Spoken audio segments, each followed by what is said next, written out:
Loen täna jutluse alustekstiks Rooma kirja 12. peatükist esimesed 2 salmi.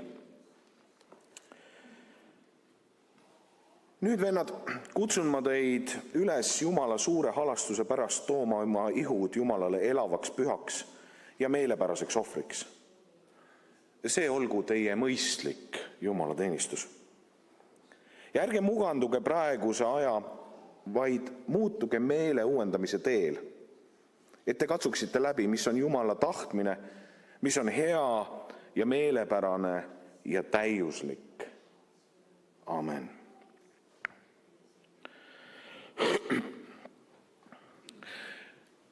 Ühel hetkel mul kodus helises telefon, üks Kaljukoguduse liige, minu sõber, helistas mulle ja ütles, et Raido, kas sa tead, et sa oled kõige enam tsiteeritud pastor viimase 6 aja jooksul Kalju kirikus?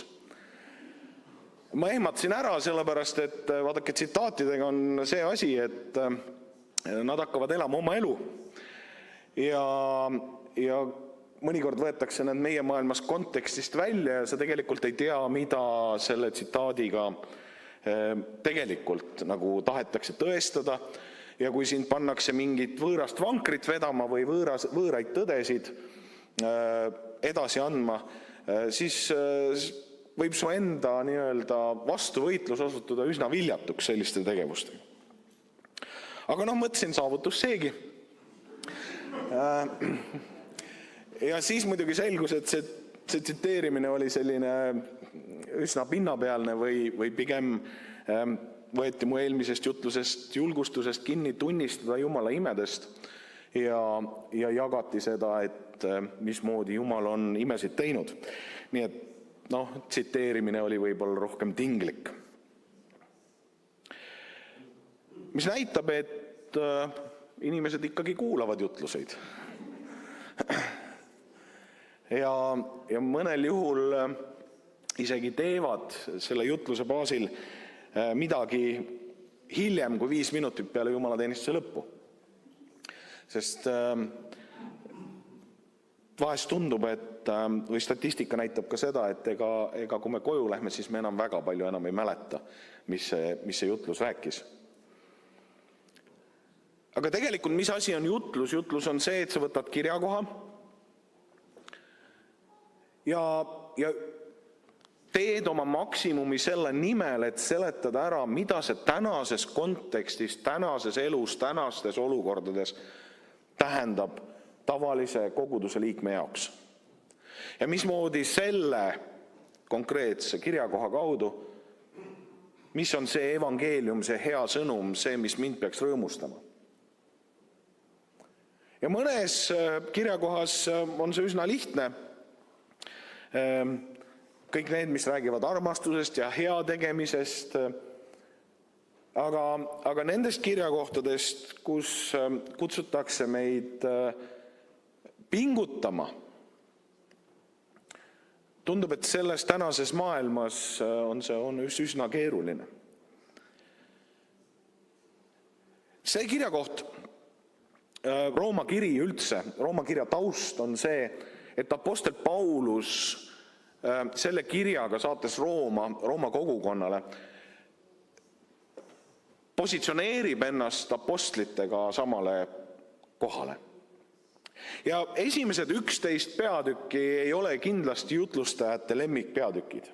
Nad on keerulised, nad on teoloogilised, nad on pigem teoreetilised. Ja kui sinu filosoofia sinu silma keskkoolis või ülikoolis särama ei pannud, siis üsna kiiresti need esimesed 11 peatükki jäävad kõrvale. Ja ega me Rooma kirjast liiga palju jutlusi ei kuule. Sellepärast, et apostel Paulus seletab seda, mida usk täna tähendab, mida tähendavad või ta võtab erinevad teoloogilised seisukohad ja teeb seda sellisel viisil, et anda mõista, mida ta kuulutab, mida ta usub ja ka seda, et ta on võrdväärne teiste apostlitega. Selles 12. peatükis aga see hoiak murdub. See on see koht, kus õpetus kohtub praktikaga.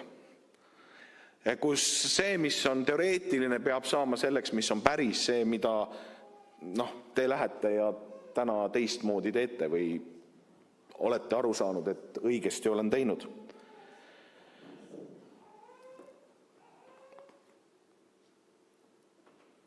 Kaheteistkümnes peatükk murrab teooria, toob praktika.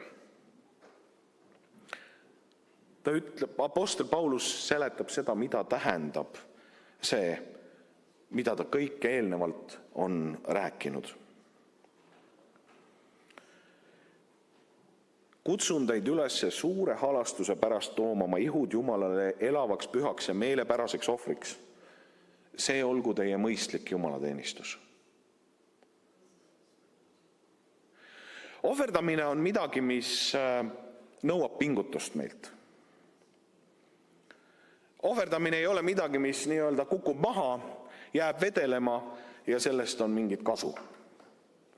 Ohverdamine on midagi, mis me võtame, pingutame, paneme oma hinge sinna sisse. Kõige lihtsam, kõik see, mida me teinud oleme, on koolis õppimine. See on pingutus. Selleks, et me muutuksime, et meie arusaamad muutuksid, et meie mõttemaailm muutuks, et me kasvaksime, et me hakkaksime asjadest aru saama. Ja kui me satume heade õpetajate käe alla, siis võib juhtuda, et meid õpetatakse ka mõtlema. Mitte ainult fakte, vaid mõtlema. Järeldusi tegema, asjade taha nägema.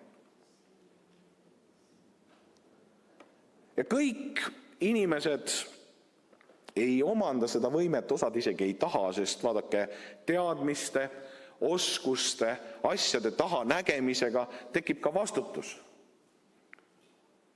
Vastutus oma tegude eest, oma elu eest, aga ka teiste elu eest.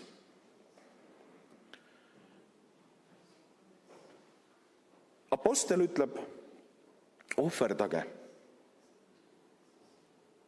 iseendid. Jumala teenistus on see. Väline ohver peab tooma sisemise muutuse. Miks me paastuaeg on läbi saanud need, kes paastusid? Väline ohver, nii-öelda söömatus, millegi piiramine, toob sisemise muutuse. 40 päeva see ei ole mõeldud, et see on kerge. See on mõeldud, et see on raske. Et see on pingutus. Ja see pingutus nii-öelda on selline piiripealne. Selleks, et ma sisemiselt muutuksin. Kui ma sisenen paastuaega, siis enamasti ma ju tean, kus minu kitsaskohad on, kus mu nõrkused on. Ma ju näen ennast ka, mitte alati kõiki asju ja vahest on hea, kui keegi tuleb ja ütleb, et ära rohkem nii tee. Aga suuris piires me teame ja kui me elame Jumalaga koos, siis Jumal ka kõnetab meid. Me oleme seda täna kuulnud. Jumal ei kõneta ainult pastoreid, Jumal kõnetab tavalisi inimesi. See on isiklik suhe, mis meil Jumalaga on. Ja me teame, et mina ei ole täiuslik. Sa tead seda täpselt samamoodi enda kohta, et sa ei ole täiuslik. Sa tead neid asju, mis peavad minu elus või enda elus muutuma. Need asjad, mis ei pea muutuma, nendega on lihtne, keeruline nendega, kus ma tean, et muutus peab esile tulema. Need asjad on keerulised, sest need vaevavad mind ennast ka. Ja kui ma sisenen paastuaega, siis ma tean, millega ma võitlen, ma tean, millega ma vastamisi seisan. Ja ma tihti ütlen Jumalale, et ma tahan selle või teise või kolmanda asjaga tegeleda. Ja läbi selle paastuaja tulles Jumal aitab mul midagi minu elus lahendada. Mõne probleemiga ma tegelen kogu oma elu. See on nii sügavalt juurdunud minu iseloomu, et ma pean sellega tegelema. Aga mõned asjad saavad lahendatud paastuaja lõpuks. Ja see pakub suurt rõõmu. issand, me oleme koos midagi ära lahendanud. Midagi minu isiksuses on muutunud, midagi minu mõttemaailmas on muutunud. Ja see ohver, see 40 päeva, mina teen seda ilma magusa, ilma lihata. Põhimõtteliselt ma lõikan oma elust välja kõik, mis mulle rõõmu pakub, ka kohvi. Ja seda ohvrit tuues, seal on keeruline. Kohvi ei ole keeruline, liha on keeruline. Ma armastan head liha. Mul on hea meel, et paastuaeg ei ole grillihooajal. See muudab selle natukene kergemaks. Ja kui ma tulen sealt läbi, siis see muutus katab kinni selle ohvri. Sellisel määral, et ma isegi ei julge öelda, et see on ohver, see oli väikene pingutus selle nimel, et midagi muutuks maailmas paremaks. Ja kui me tahame, et maailmas midagi paremaks muutub, siis üks kindral on öelnud selle kohta, et tee oma voodi hommikul ära. Tuleb alustada iseenda juurest, mitte teiste juurest.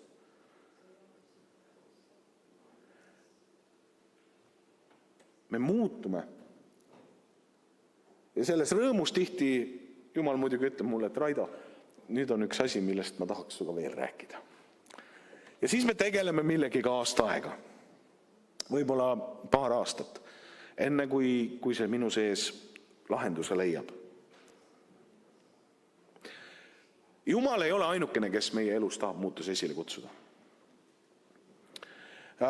Kui keegi loeb Postimeest, siis Postimees ilmus, eile oli üks hea arvamusartikkel sellest, kuidas Saksamaa luterlik kirik on muutunud luterliku kiriku liikme poolt.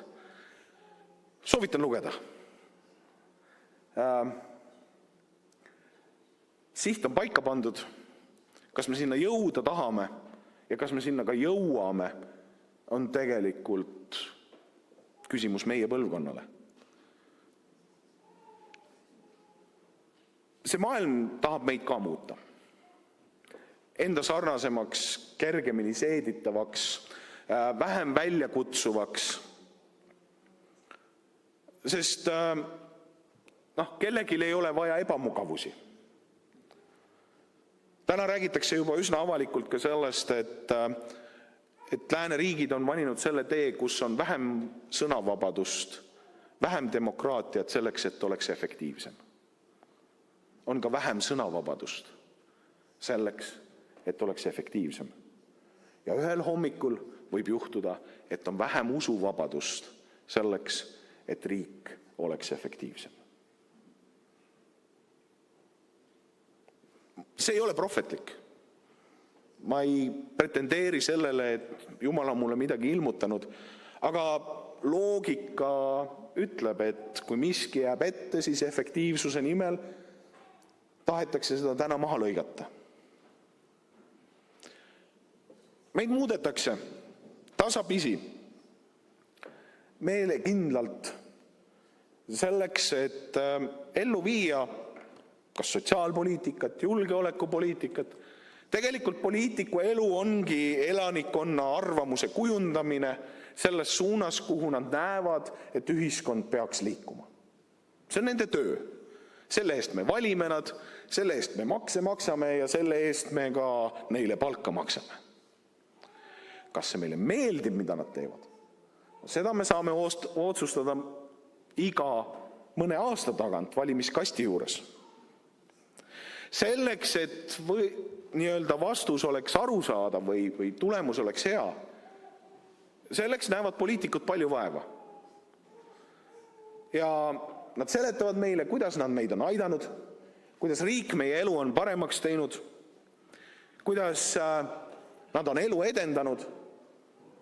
Selleks, et me unustaksime mõned asjad, mis võib-olla 2 aastat tagasi olid veel päris adekvaatsed. Isegi haiget tegid. Ja siis me läheme valimiskasti juurde ja teeme oma otsuse. Ja siis on näha, kas meid on muudetud või meid ei ole muudetud. Ma ei anna hinnanguid.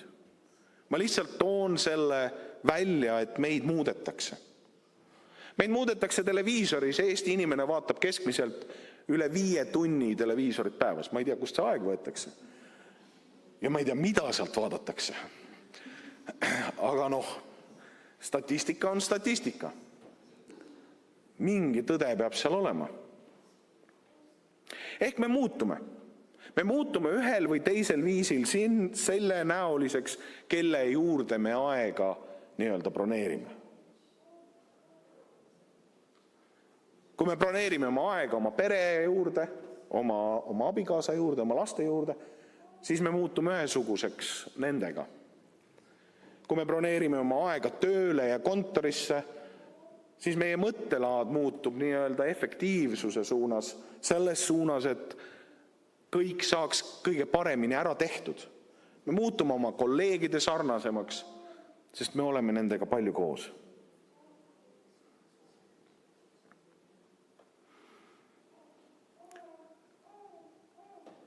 Risti kirik on elanud üle raskeid ja kergeid aegu.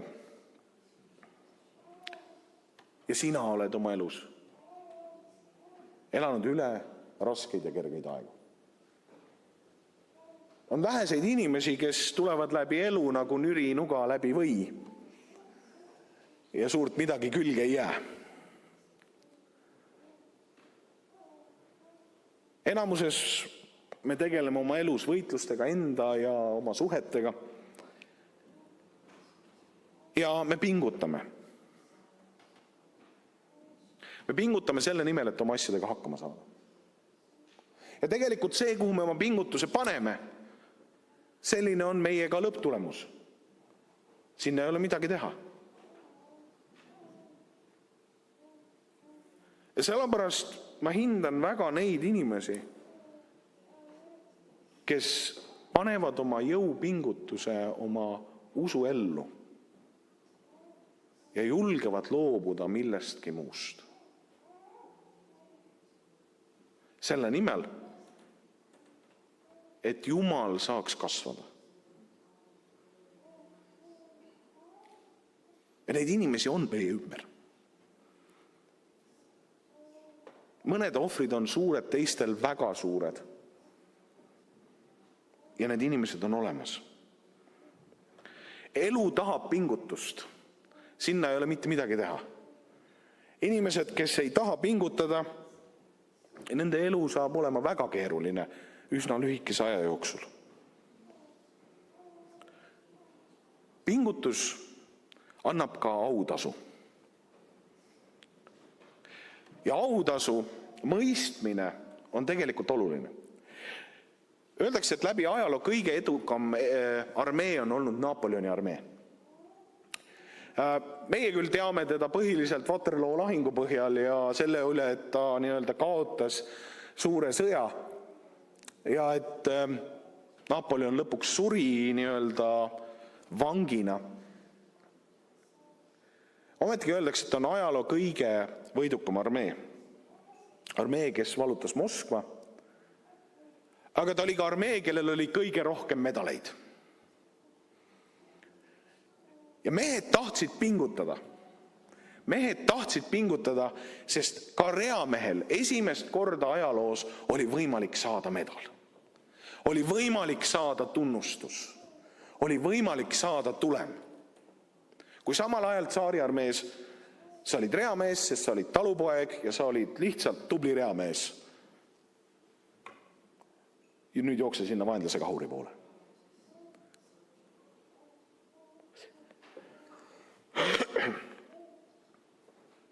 Ja need mehed läksid ja tegid suuri tegusid ja muutsid ühe armee läbi aegade kõige edukamaks armeeks.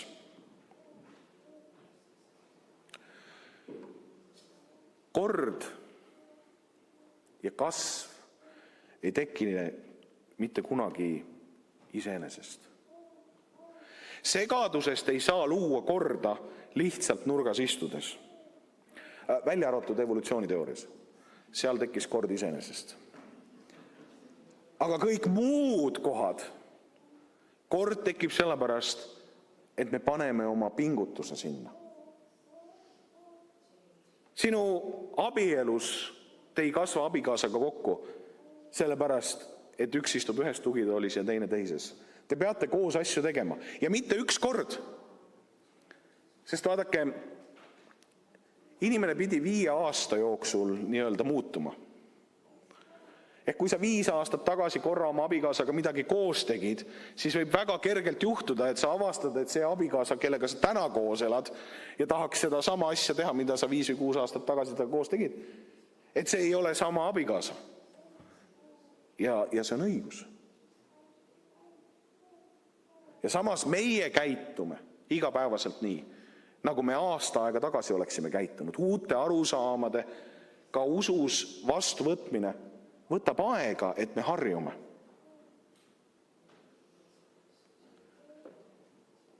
Me elame sellises pingeväljas.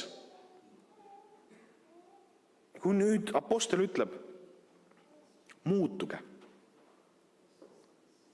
Sina ja mina me muutume täna, me muutume homme, me muutume järgmine nädal ja kuni oma surmani me muutume. Me saame ainult kurssi valida. Sest ka mitte midagi tehes me muutume. Selle 5-tunnise propaganda tulemusena, mis tuleb televiisorist.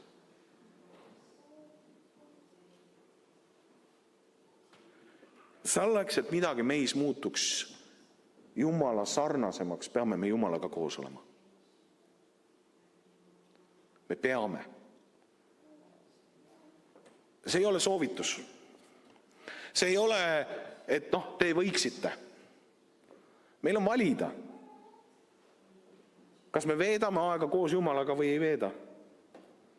Kas me tuleme oma koguduse keskele või ei tule?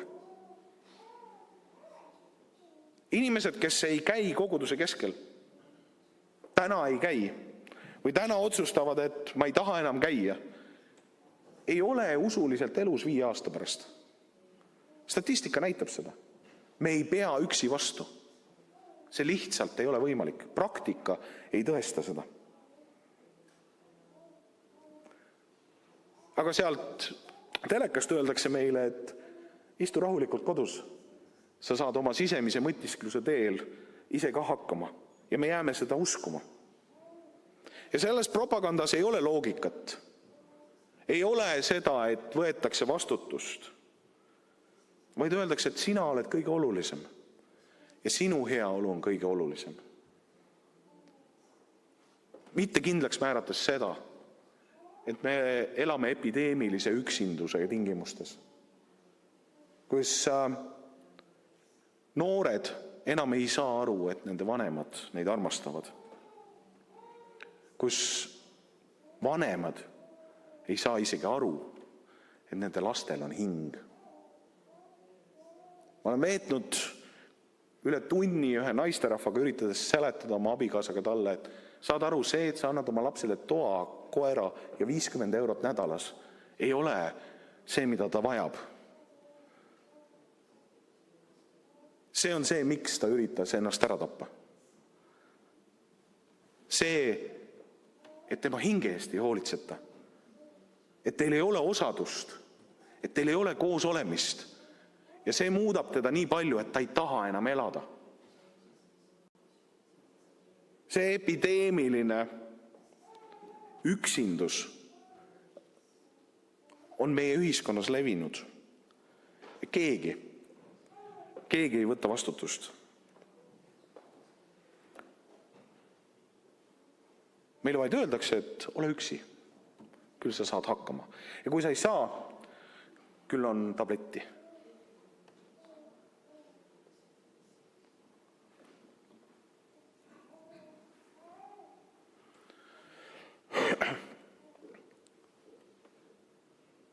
Kui ma eelmine kord ütlesin, et rääkige Jumala imedest ja te tulite ja te rääkisite, siis seda jutust ette valmistades on lootust, et ka seda jutlust kuuldakse. See on jutlustaja lootus tegelikult, alati, iga jutluse puhul. Kui ma räägin, kas nad kuulevad? Ma ei tea, kas seda tohiks teile öelda.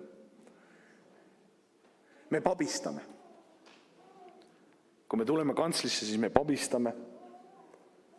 Kas ma olen piisavalt arusaadav, kas see jõuab kohale, mida ma tahan öelda?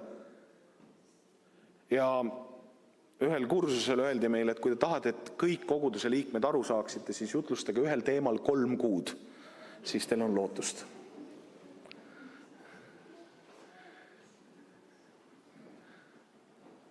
Ma pean paremini hakkama saama. Minge kõike maailma. Öeldakse Markuse evangeeliumis. Kuulutage evangeeliumi kogu loodule ja kes usub ja on ristitud, see päästetakse. Aga kes ei usu, mõistetakse hukka. Kuid uskujaid saadavad selliseid tunnustähed. Minu nimel ajavad nad välja kurja vaime, räägivad uusi keeli, tõstavad paljaste kätega üles mürkmadusid. Ning kui nad jooksid midagi surmavat, ei kahjustaks nad neid. Haiged, kelle peale nad käed panevad, saavad terveks. Teie oletegi need järgijad. Teie olete viimasel ajal kantslis tunnistanud Jumala imetegude üle. Me teame, et Jumal töötab. See on teie kogemus. Te näete Jumalat tegutsemas. See on teie kogemus. Aga Jumalal on väga palju rohkem valmis pandud meie jaoks. Kui me õpime teda paremini tundma, kui me õpime teda rohkem usaldama, kui me käime temaga koos igapäevaselt, kui meie suhe temaga areneb sellisel viisil, et me tahame ja saame aru, et me peame kogudusega koos käima. Et me saame aru, et palve ja piibli lugemise aeg on meile hädavajalik selleks, et Jumalat tundma õppida. Selleks, et mõista, et mina ei ole Koljat, vaid ma olen see Taavet, kellest meile räägiti. Aga ometigi on võimalus. Sellepärast, et Jumal on minuga. Jumal on minuga. Ja sellepärast on see võimalik. Ükski nendest asjadest ei ole lihtne. Kahju. Ära rikkuda see tavaline reklaam, et võtke siit purgist ja saate poole kõhnemaks. Või võtke teisest purgist ja saate poole targemaks. See on see reklaam, mida meile esitletakse. 2 nädalaga poole targemaks. Või nagu klassikud on öelnud, 1 teoga 10 korda kuulsamaks.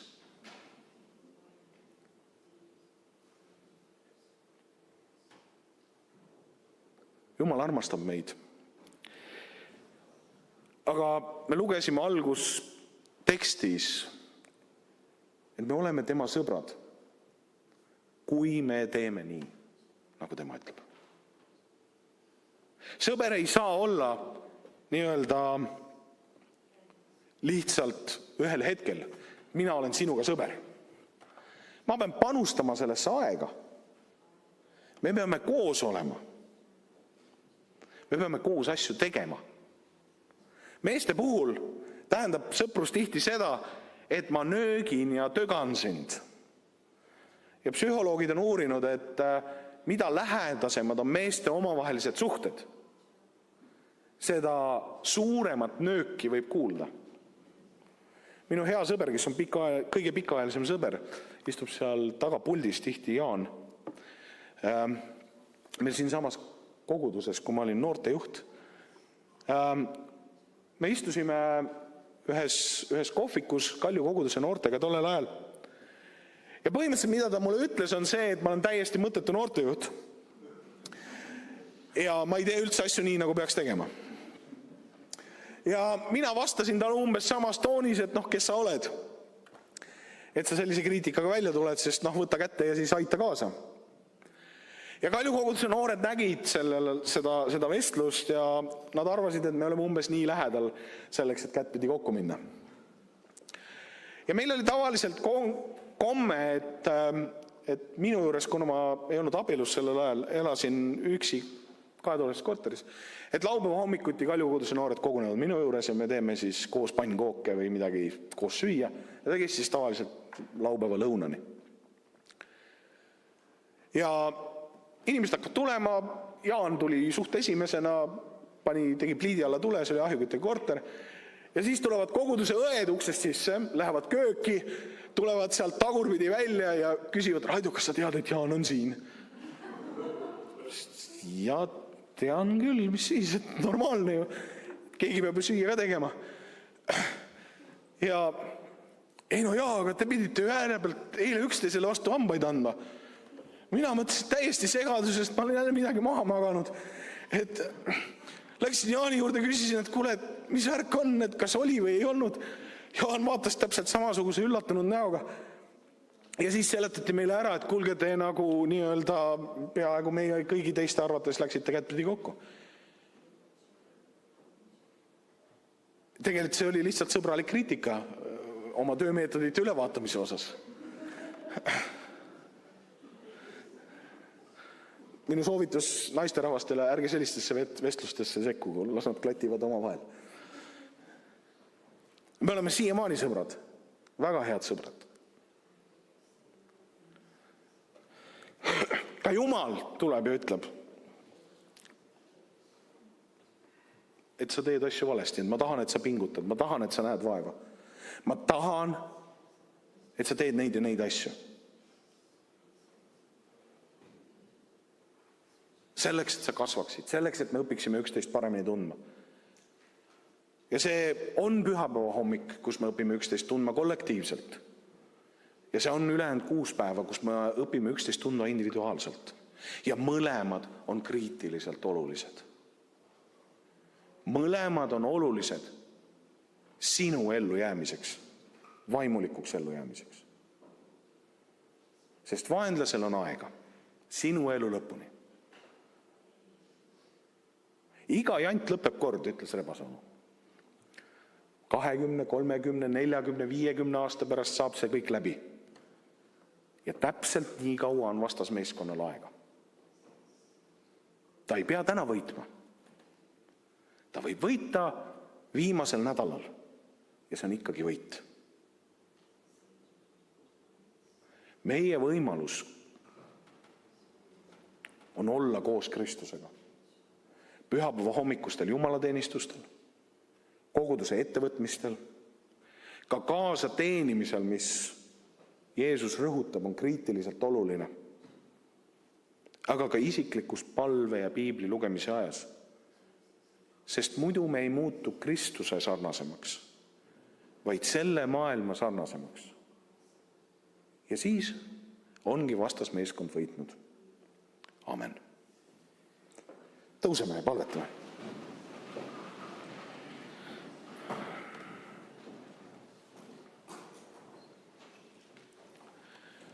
Hea Isa, kiitus ja tänu sulle selle eest, et sina oled hea. Ja sina oled meiega kannatlik. Aga issand, tänu ka selle eest, et sa tahad, et me muutuksime sinu sarnasemaks. Igaüks. Keegi meist ei ole valmis. Igal ühel on ruumi minna. Issand, selleks tuleb oma meel uuendada. Sinuga koos oldud aja teenimise, issand, piibli lugemise, palve aja, aga kogudusliku osaduse aja läbi. Issand, see on kõik oluline selleks, et me kasvaksime sellesse, kes on pea Kristus. Muidu me kasvame mööda, kasvame kõverikuks või kuivame hoopis ära ja ei kannagi vilja. Issand, sina oled andnud meile jõudu, mis meil on vaja selleks, et kasvada meele uuendamise teel. Et panna praktikasse kogu see õpetus, mis on, ja kasutada seda igapäevases elus. Issand, luba, et meie elu võiks tuua kiitust ja ülistust sinu nimele. Iga päev. Amen.